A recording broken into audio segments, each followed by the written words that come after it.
Maybe. Maybe it is, but I'd rather give people the tools to deal with any conflict like this than standing on a political stage. Just my choice. So for me, all my results, all the feedback I get drive that notion to set up the inner peace foundations to work with people, all being well, influencing global peace. Will that happen in my lifetime or not? I have no idea. But I'll keep moving forward. It'll be nice, probably not, who knows? But every day I'll take one more step towards that. And we'll see. When Martin Luther King said I'll get 1 million people marching, he was crazy. I don't know. I really don't know. I'll just keep on that journey. That's what I keep doing. That's just me. And I don't take sides. That's the other thing I don't do. Because I don't side with a certain side.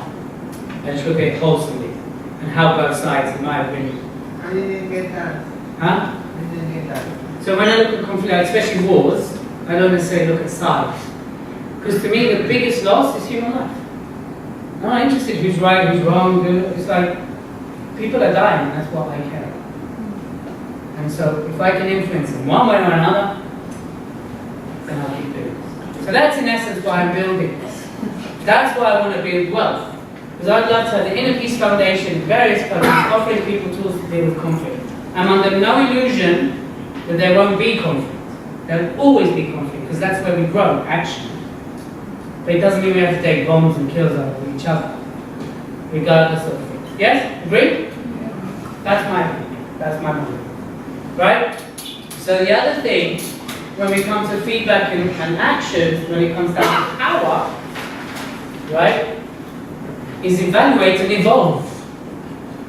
Right? Evaluate and evolve. That goes back to the feedback. That goes back to the results. Yeah? Who knows Mark Ruffalo, the actor? I do. You do? You do? Great movie, The Normal Heart. See? No. But I've seen The Avengers and I've seen him in other different ones. So Mark Ruffalo is an actor in Hollywood. And guess how many auditions it took before he got his big break? 20 of them. Hundreds? Yeah? Huh? Thousands? Not quite? Almost. Right? Guess. Have some shout out. It's okay to speak. 654. You're close. 600 auditions. 600 auditions and a brain tumor before he got his big break.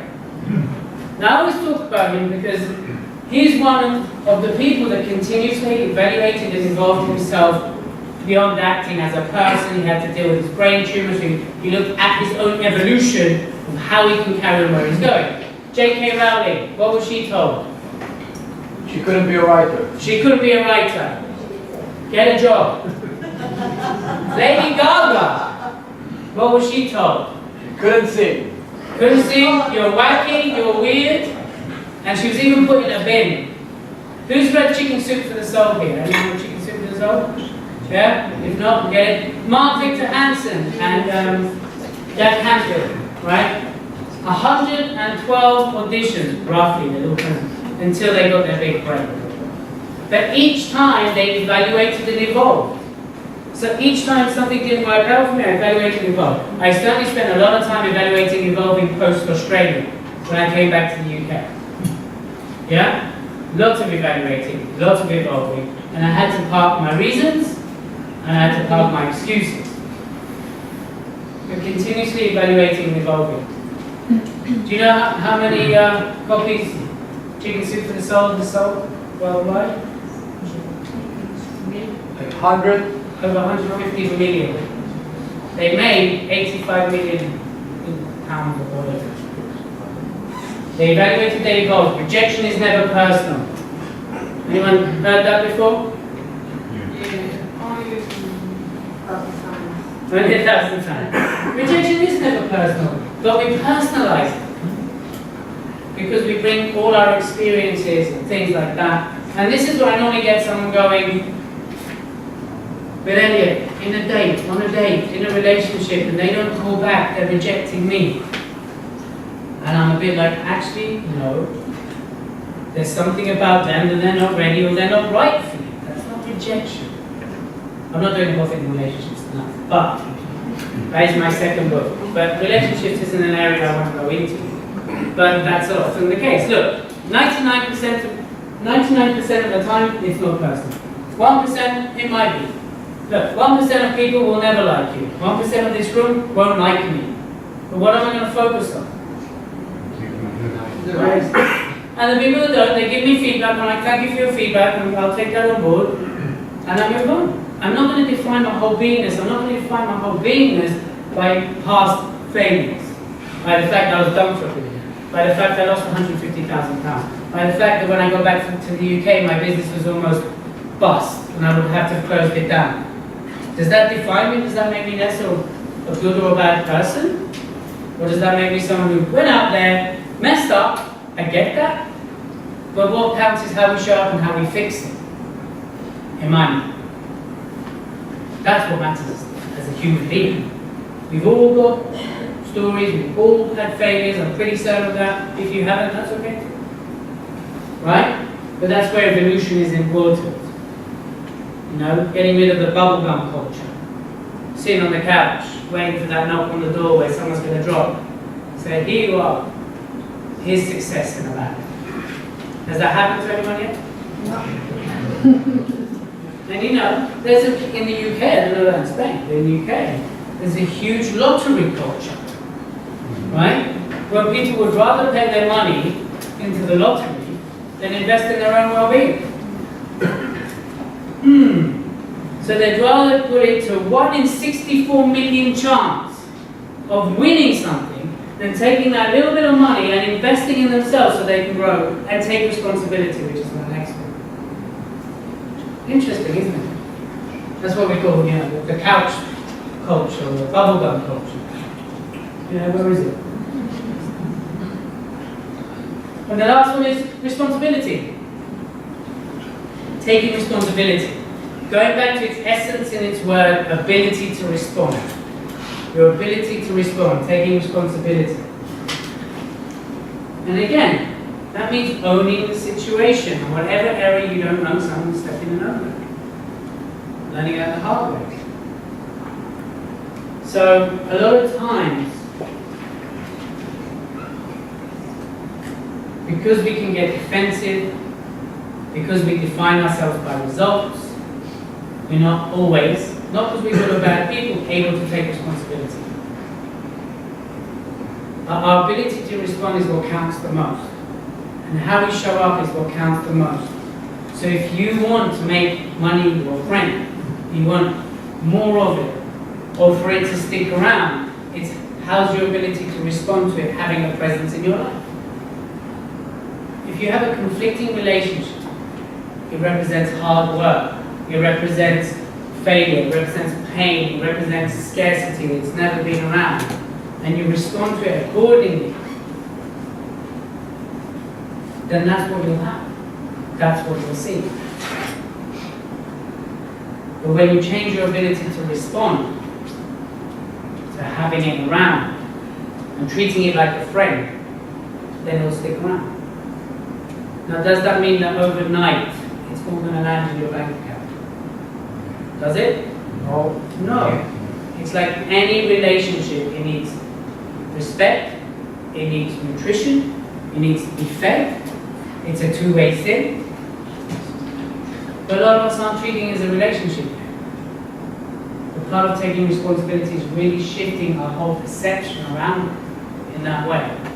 Now, do I have another level to go to? Absolutely. Is there more to come? Yes. Does that mean, you know, I've had no challenges in the last couple of years? Of course I have. On a daily basis.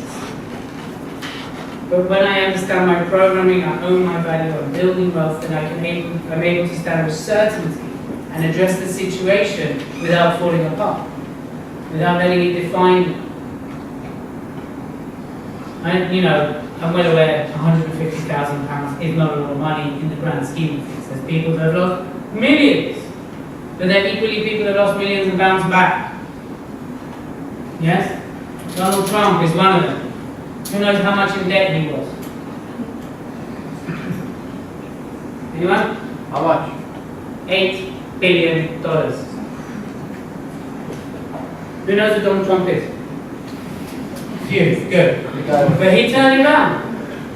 I was 150,000 I had to write it off, I turned it around. But to me, it's all about this, the programming, your values, knowing your values. Really understand why you want to build wealth. Looking continuously at evaluating how you respond, how you take responsibility is really key. So what does money mean?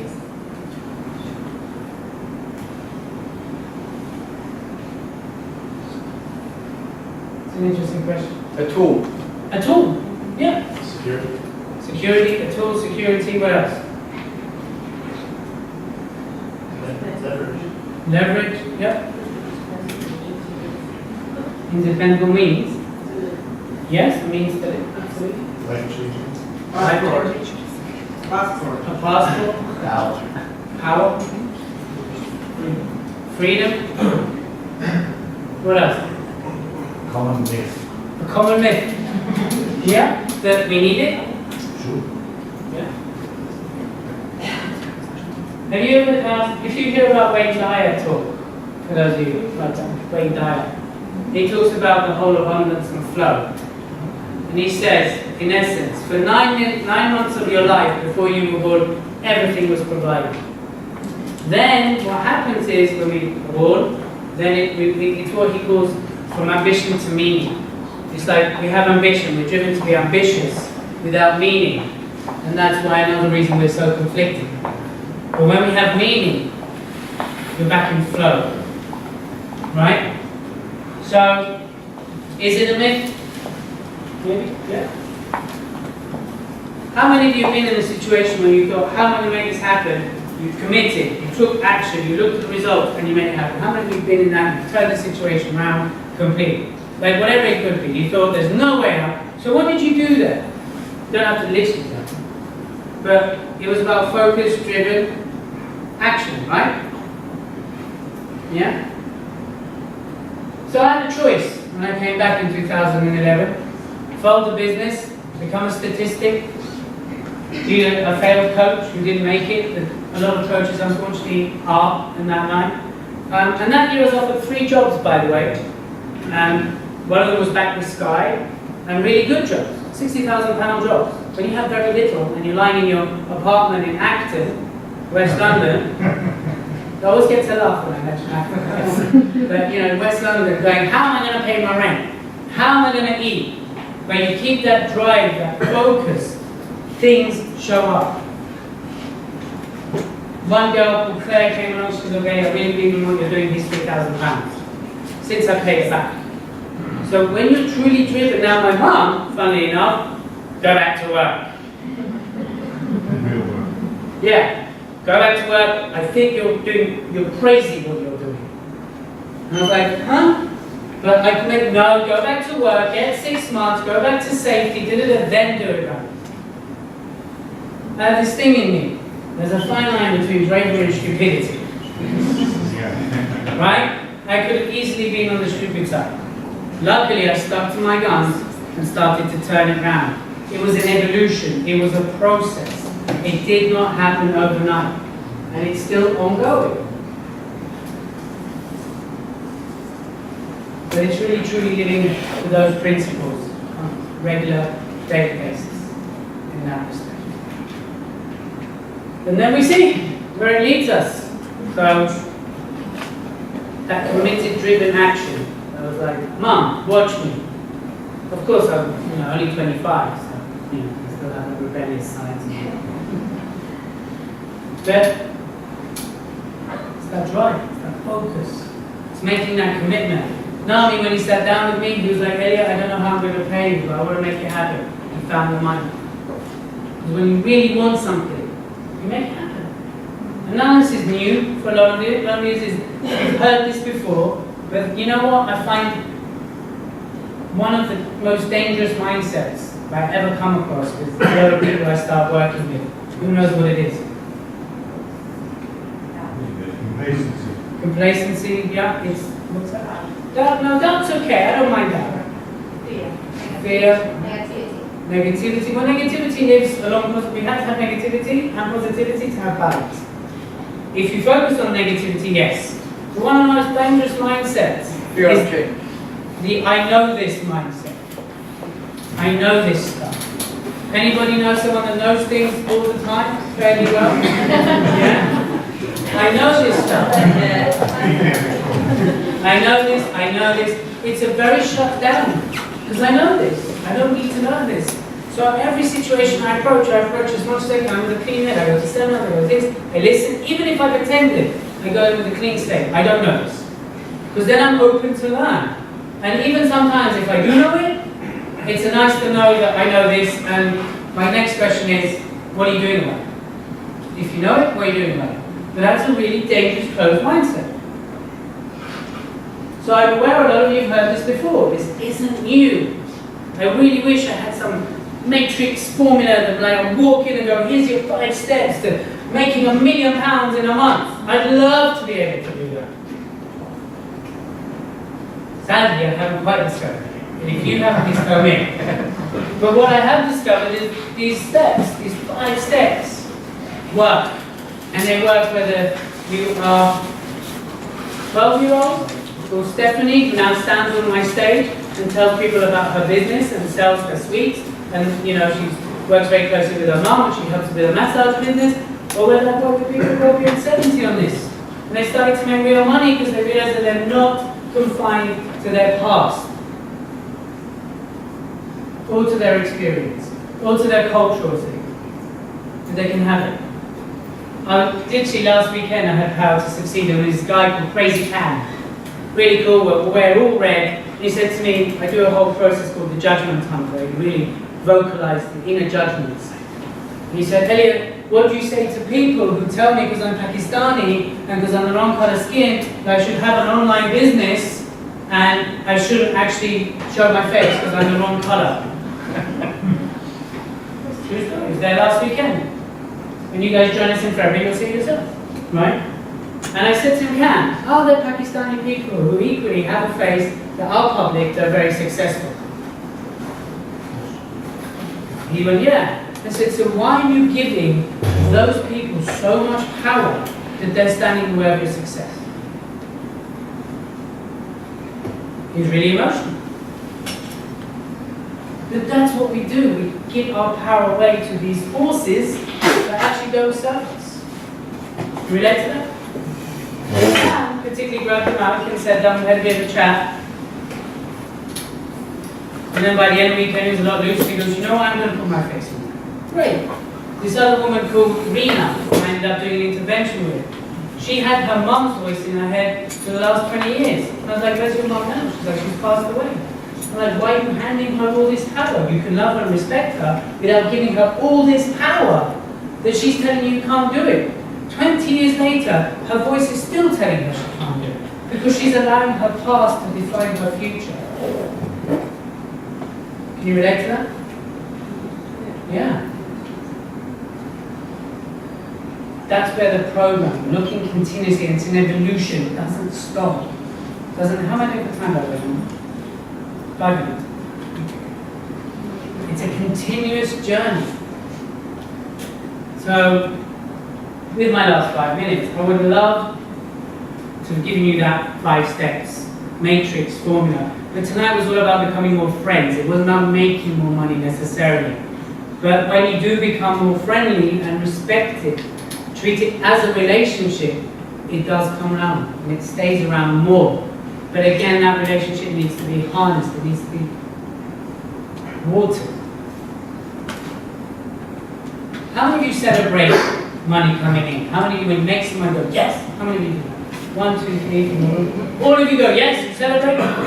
Good room, Nami, I must say. Normally, very few hands go up. But every time money comes into my bank account, I'm like, yes! In Spain. Huh?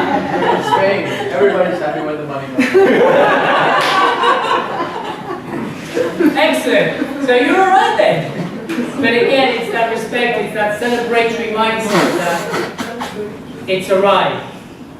But again, a lot of us do focus our attention, our energy on what's missing.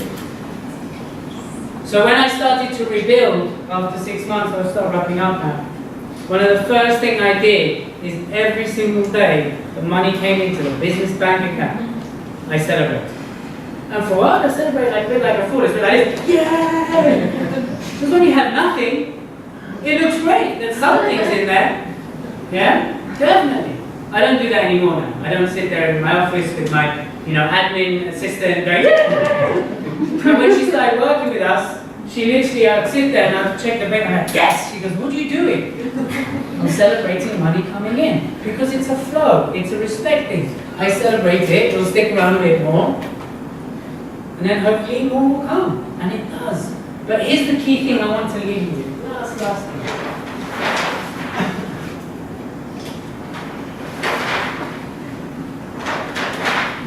If you're really struggling in the sense of making money or afraid of making more money, here's what I learned and here's what I did by it.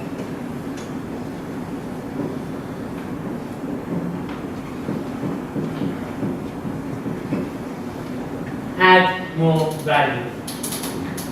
Add more value.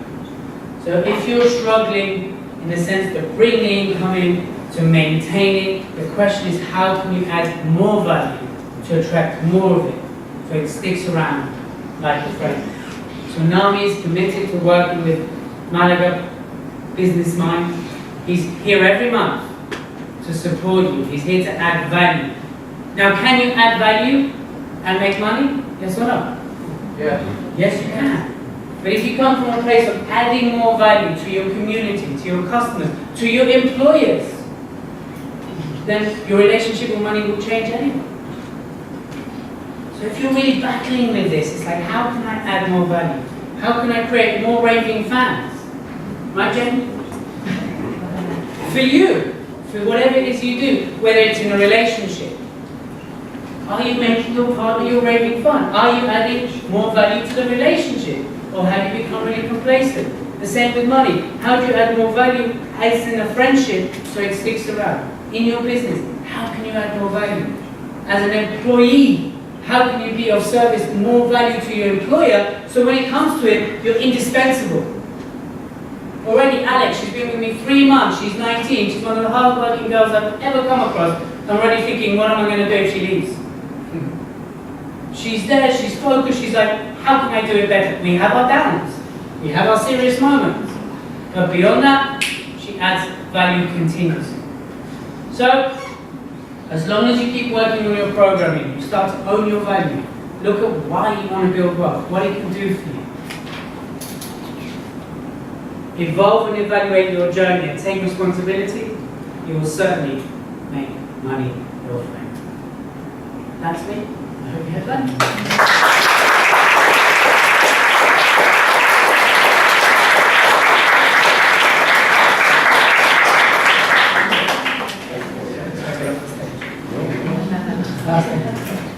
Well, talk about adding value. Here he is, flown from London yesterday, and here he is adding value to our community.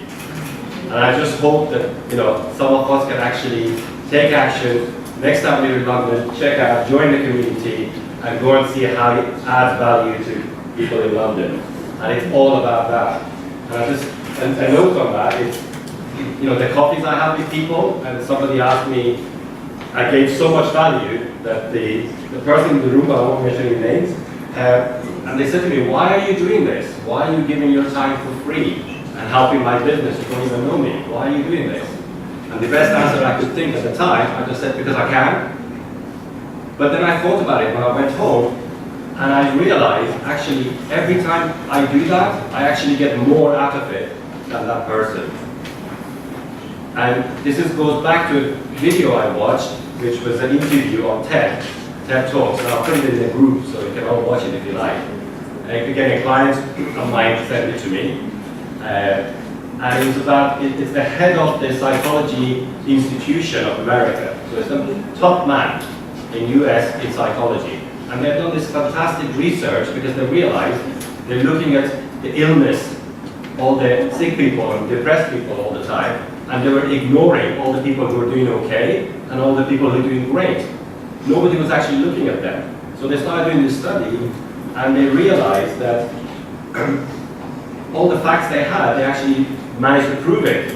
That things like, wealth, like money and so on, if you have the wrong attitude towards it, the feedback and the happiness you get out of it it's just a blip. And then you need some more to get another kick. Same with drugs, same with sex, same with a lot of things that physically we kind of attach to. We say we want more of that, we want a nice car. You know, brand new car. 2 weeks, 2 months after driving it, it's like any other car. You got used to it. And then that whole thing is gone. But serve others, give freely without expecting anything back, and they proved it. The graph goes up and stays up. Yeah? And this is actually proven. So that's my answer. That's because I actually get more out of it than the other person. So it's a selfish thing, okay? Sorry, but it's true. So I just wanted to really thank you all, especially thank Elliot for coming and sharing with us this evening. So thank you very much.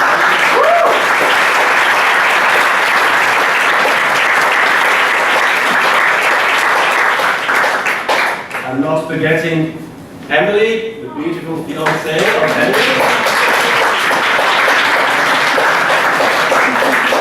And Emily actually does similar work and helps Elliot, and also that she has her own power to lead, working with the youth, doing the kind of work Elliot does, but with the youth, children and youth actually. Yeah. Fantastic work that she's doing. And also Anik, who was helping with registration as well.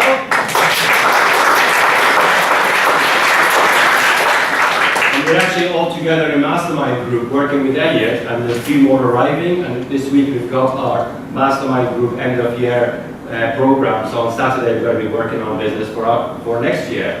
And Anik also runs a public speaking training program in London. And one of the reasons that I'm here on stage talking is because of the benefits that I got from attending Anik's workshops. Otherwise you would have never seen me stand up talking in front of so many people. So whatever it is that you want, the next level that you want in your life, in your business, there is help out there. So, and you can also help me, and it's all about helping each other, so you can help me to make sure I have many more than 100 coffees this year. Okay? There's only about 6 weeks left, so let's see how many coffees we can actually fit in this year. And I promise you will get value. I promise I'll be able to connect you with the right people, and this is what you can do tonight. Whatever you learn, put it in practice tonight. So whenever you're talking to people, find out how you can add value to them. Who do they need? What do they need for their business? There's some great people, professionals, experts in this room. So, you know, if you don't know them, come and ask me. I know a lot of people what they do, so I can connect you and I say, you know, Ali Meehan, cost a woman, you need to go to her meeting. And you know, we've got so many here, I won't be able to mention, you know, everybody tonight, but there are some great people here. We have web designers, we have app developers, we have 3D, virtual reality, you name it. They're in this room. Photographers. Okay? So just go up to them and see how you can help them. Who can help their business grow? Yeah? Would you do that? Who will do that? Yeah? Okay. Okay.